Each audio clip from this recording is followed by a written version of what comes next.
Hello guys, నేను మీ గోకుల్, మీరు చూస్తున్నారు గోకుల్ సడ్డా.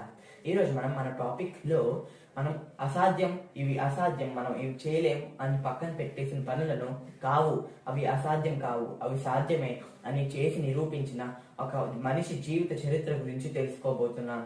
ఆ మనిషి ఎవరు, అతని జీవిత చరిత్ర ఏంటి అని మీకు తెలుసుకోవాలనుంటే వీడియోని ఎండ్ దాకా చూడండి. మన ఛానల్ సబ్స్క్రైబ్ చేసుకోండి. Let's get started.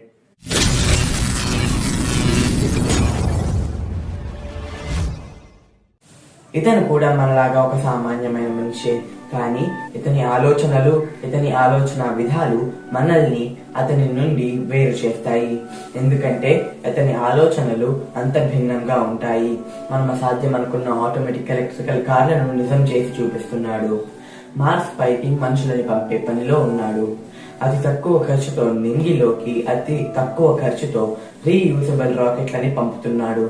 అతనెవరో కాదు, ఎలాన్ మస్క్. 1971లో సౌత్ ఆఫ్రికాలోని ప్రెటోరియాలో మాయా మస్క్ ఇంకా ఎర్రోల్ మస్క్ కి పుట్టాడు. తను పుట్టిన 10 ఏళ్లకే తన అమ్మా నాన్నలు విడాకులు తీసుకున్నాడు. అప్పటి నుంచి ఎలాన్ మస్క్ తన నాన్న దగ్గరే ఉంటున్నాడు. ఎలాన్ మస్క్ తన చిన్న వయసులోనే ఎవరి సహాయం లేకుండా కంప్యూటర్ కోడింగ్ నేర్చుకుని 12 ఏళ్ల వయసులో బ్లాస్టర్ అనే ఒక గేమ్ తయారు చేసి $500 అమ్మేశాడు. ఎలాన్ మస్క్ కి కూడా మనందరిలాగానే చిన్నప్పుడు చీకటంటే చాలా భయం ఉండేది. ఒకసారి తను చీకటంటే ఏమిటి, నేను దాన్ని చూసి ఎందుకు భయపడుతున్నాను అని అనుకున్నాడు. ఆ తర్వాత 400 నుండి 700 నానోమీటర్ల వరకు ఫోటాన్లు లేకపోవడమే చీకటి అని తెలుసుకున్నాడు. కేవలం ఫోటాన్లు లేకపోవడమా నేను భయపడుతుంది అని తను అప్పటి నుంచి చీకటి అంటే భయం పోగొట్టుకున్నాడు. ఎలాన్ మస్క్ కి తన చిన్నప్పటి నుంచి పుస్తకాలు చదవడం చాలా అలవాటు ఉండేది. తనకి పుస్తక జ్ఞానం ఎంత ఉన్నా సరే వేరే వాళ్ళతో ఇంటరాక్ట్ అవ్వడం అంటే చాలా భయం ఉండేది. అందుకే తను స్కూల్ కు కూడా చాలా అరుదుగా వెళ్ళేవాడు. అది అలుసుగా తీసుకుని తన క్లాస్మేట్స్ తనని హేళన చేసేవారు. అలా ఒకసారి తన క్లాస్మేట్స్ అల్లరి చేష్టల వల్ల ఎలాన్ మస్క్ కి తల మీద గాయమయ్యి 7 రోజులు హాస్పిటల్లో ఉండవలసి వచ్చింది. ఎలాన్ మస్క్ కి చిన్నప్పటి నుంచి చంద్రుడు అన్నా అంతరిక్షం అన్నా చాలా ఇష్టం ఉండేది. క్వీన్స్ యూనివర్సిటీలో తన చదువుని పూర్తి చేసుకుని తనకి ఎంతో ఇష్టమైన పెన్సిల్వేనియా విశ్వవిద్యాలయంలో ఇంజనీరింగ్ పూర్తి చేశాడు. ఆ తర్వాత PhD చేయాలని ఒక కాలేజ్ లో జాయిన్ అయ్యాడు. ఆ కాలేజ్ లో జాయిన్ అయిన 2 రోజులకి ఆ కాలేజ్ ని మానేశాడు. ఎందుకంటే తనకి బిజినెస్ మీద ఉన్న ఆసక్తితో, తన ఐడియాని ఇంప్రూవ్ చేయాలనుకున్న కోరికతో ఆ కాలేజ్ ని మానేసి తన అన్నయ్యతో పాటు ఒక చిన్న రూమ్ తీసుకొని చిన్న పనులు చేసుకుంటూ కొన్ని రోజులు గడిపేశారు.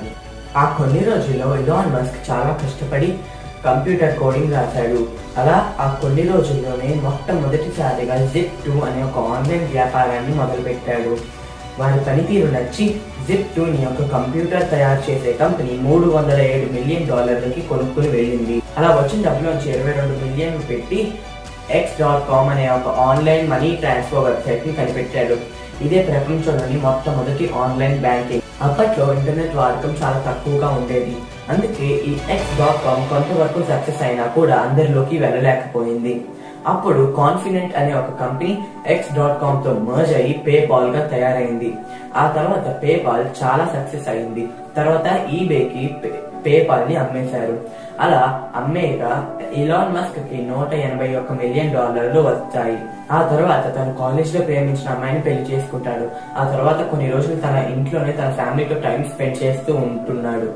ఆ టైం స్పెండ్ చేస్తున్నప్పుడు ఖాళీగా ఉన్నప్పుడు తనకి ఎంతో ఇష్టమైన అంతరిక్షం గురించి, రాకెట్ల గురించి పుస్తకాలు చదవడం మొదలు పెట్టాడు. అదే తన జీవితాన్ని ఒక మలుపు తిప్పింది. అలా చదవగా ప్రపంచంలో ఉన్న రాకెట్లన్నిటి గురించి తెలుసుకున్నాడు. చాలా మంది శాస్త్రవేత్తలను కలిశాడు. మెల్లిగా రష్యాకి పయనమయ్యి అక్కడ ఆయుధ సంస్థలో రాకెట్లు కొనుగోలు చేయడానికి వెళ్ళాడు. అక్కడి వాళ్ళు రాకెట్లని $8 మిలియన్ కి ఇస్తామన్నారు. కానీ అది ఎలాన్ మస్క్ కి నచ్చలేదు. అందుకని వాళ్ళు ఎలాన్ మస్క్ ని అవమానించారు. ఎలాన్ మస్క్ కి కోపం వచ్చి, నేను మీ దగ్గర రాకెట్లు కొనడం కాదు, నేను అతి తక్కువ ఖర్చుతో రాకెట్లను తయారు చేసి చూపిస్తా అని సవాల్ చేసి బయటకు వచ్చేస్తాడు.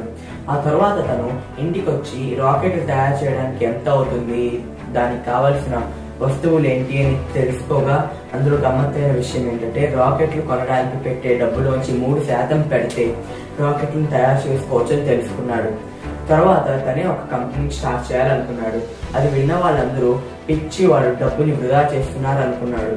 కానీ అతను అవేమీ పట్టించుకోకుండా చాలా కష్టపడి 2002లో స్పేస్ ఎక్స్ అనే ఒక కంపెనీని మొదలుపెట్టాడు. ఆ స్పేస్ ఎక్స్ కంపెనీ నుంచి వచ్చిన మొదటి 3 రాకెట్లు గాలిలోకి వెళ్ళిన తర్వాత కాసేపటికే కూలిపోయాయి, బ్లాస్ట్ అయిపోయాయి. అయినా కూడా తను నిరాశ పడకుండా 4వ రాకెట్ ని చాలా కష్టపడి సిద్ధం చేశారు. ఆ 4వ రాకెట్ సురక్షితంగా అంతరిక్షంలోకి వెళ్ళింది. ఆ తర్వాత కొన్ని రోజులకి నాసా ఎలాన్ మస్క్ కి ఫోన్ చేసి $1.8 బిలియన్ కాంట్రాక్ట్ కుదుర్చుకుంది. ఆ కాంట్రాక్ట్ ఏంటంటే అంతరిక్షంలోని స్పేస్ స్టేషన్ కి గూడ్స్ సప్లై చేయడమే. నాసా డీల్ కుదుర్చుకున్న మొట్టమొదటి ప్రైవేట్ ఏరోస్పేస్ కంపెనీగా స్పేస్ ఎక్స్ చరిత్రని సృష్టించింది. ఎలాన్ మస్క్ కి కార్లు అంటే చాలా ఇష్టం. అందుకే టెస్లా అనే ఒక కార్ కంపెనీలో పెద్ద మొత్తంలో ఇన్వెస్ట్ చేశాడు. ఆ టైంలో టెస్లా చాలా నష్టాల్లో ఉంది. ఆ ఎలాన్ మస్క్ కి కార్ల మీద ఎందుకు అంత ఇంట్రెస్ట్ వచ్చి అంత పెద్ద మొత్తంలో ఇన్వెస్ట్ చేశాడంటే, తను కాలేజ్ లో ఉన్నప్పుడు $1 మిలియన్ పెట్టుకొని మెక్లారెన్ F1 అనే ఒక కార్ ని కొనుక్కున్నాడు. ఆ కార్ కొనుక్కున్న రోజే పెద్ద ప్రమాదానికి గురైంది. అదే తనని కార్ల వైపు ఆలోచించేలా చేసింది. తను ఎంతో సురక్షితమైన, ఎంతో శక్తివంతమైన కార్లని తయారు చేయాలనుకున్నాడు. ఆ టైంలో టెస్లా నష్టాల్లో నడవడం వల్ల తను సోలార్ సిటీ అనే ఒక కంపెనీని ప్రారంభించాడు. ఆ కంపెనీ కొన్ని రోజుల్లోనే చాలా లాభాలు పొందింది. ఆ వచ్చిన లాభాలతో ఆ టెస్లా కంపెనీని నష్టాల నుంచి బయటికి తీసుకొచ్చేసి ఒక దారిలో పెట్టాడు. తను ఆ కంపెనీ నుంచి ఒక మంచి శక్తివంతమైన, సురక్షితమైన, వేగవంతమైన కార్లని తయారు చేయాలనుకున్నాడు. ఆ కంపెనీలో చాలా మార్పులు చేశాడు. కొత్త టీమ్ మెంబర్ని పెట్టుకున్నాడు. చివరిగా ఒక మంచి కార్ని సిద్ధం చేసి అందరి మెప్పు పొందాడు. అదే టెస్లా మోటార్స్ నుంచి రిలీజ్ అయిన ఎంతో అందమైన, ఎంతో వేగవంతమైన టెస్లా మోడల్ ఎస్. ఈ టెస్లా మోడల్ ఎస్ కి సేఫ్టీ రేటింగ్ లో 5 కి 5.4 వచ్చింది. అంటే మనం అర్థం చేసుకోవచ్చు దాని సేఫ్టీ ఎంత ఎక్కువ, దాని సెక్యూరిటీ ఎంత ఎక్కువ ఉందో. 5 కి 5.4 ఇచ్చారు. ఆ తర్వాత సోలార్ సిటీ ఇంకా అభివృద్ధి చెందింది. తన సోలార్ సిటీ కంపెనీని ఇతర దేశాలకు కూడా పరిచయం చేశాడు. ఈ 2 కంపెనీలే కాదు, ఎలాన్ మస్క్ ఇంకా చాలా కంపెనీలు మొదలు పెట్టాడు. అందులో ఒకటే హైపర్ లూప్. ఇది 2012లో మొదలు పెట్టాడు.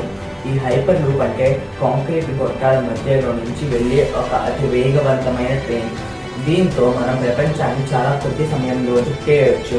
అలాగే ఫ్యూచర్ లో రాబోయే AI రోబోట్స్ మనుషులకి చాలా మంచిది కాదు అని ఎలాన్ మస్క్ చెప్తారు. అందుకే ఆయన న్యూరాలింక్ అనే ఒక కంపెనీని స్థాపించారు. ఆ కంపెనీలో మెయిన్ ప్రాజెక్ట్ ఏంటంటే మనిషి బ్రెయిన్ లోకి ఒక పవర్ఫుల్ చిప్ ని పంపించాలని. ఆ చిప్ వల్ల మనిషికి మతిమరుపు ఉండదు, మూర్ఛ ఉండదు, ఇంకా చాలా డిసీజెస్ నుంచి ఏవేవి ఉండకూడదో అన్ని రోగాలు పోతాయంట. అదే ఆ న్యూరాలింక్ లో చేసే పెద్ద ప్రాజెక్ట్. ఈ కొన్ని కంపెనీలే కాదు, ఎలాన్ మస్క్ ఇంకా చాలా కంపెనీలకి ఫౌండర్ గా, ఇంకా CEO గా ఉన్నారు. వాటిల్లో కొన్ని ఇప్పుడు చెప్తాను. The boring company, space X, Tesla, solar city, Neuralink, ఇంకా చాలా అంటే చాలా ఉన్నాయి. ఆయన అన్నిటికీ CEO గా ఇంకా ఫౌండర్ గా ఉన్నారు. ఎలాన్ మస్క్ నెట్ వర్త్ 2020కి $38.4 బిలియన్ గా ఉంది. తను ఎప్పుడు డబ్బు గురించి ఆలోచించలేదు. అందుకే తను ఒక ఆర్గనైజేషన్ మొదలు పెట్టి ప్రజలకు సేవ చేస్తున్నాడు. తను ఎంత సేవ చేసినా ఎవరి నుంచి ఒక్క రూపాయి కూడా ఆశించలేదు. ఒకప్పుడు అందరితో నవ్వులు పాలైన ఎలాన్ మస్క్ ఇప్పుడు అందరి మెప్పు పొందుతున్నాడు. దీనికి కారణం తను చేసే పనిపై తనకి నమ్మకం. తను మొదలు పెట్టిన పనిని తను నెరవేర్చేదాకా, తను చేసేదాకా ఆ పనిపై తనకి ఆత్మవిశ్వాసం, తను చేసే పనిపై తనకు నమ్మకం. తను ఏ పని మొదలు పెట్టినా ఆ పనిని పూర్తి చేసేదాకా ఆగడు. అదే తన విజయ రహస్యం. ఇలాంటి వాళ్ళు భూమి మీద ఉండడం.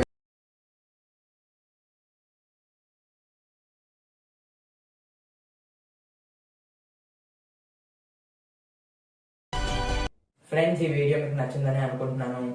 మళ్ళీ నెక్స్ట్ వీక్ ఇంకో మంచి వీడియోతో వస్తాను. అప్పటిదాకా పీస్.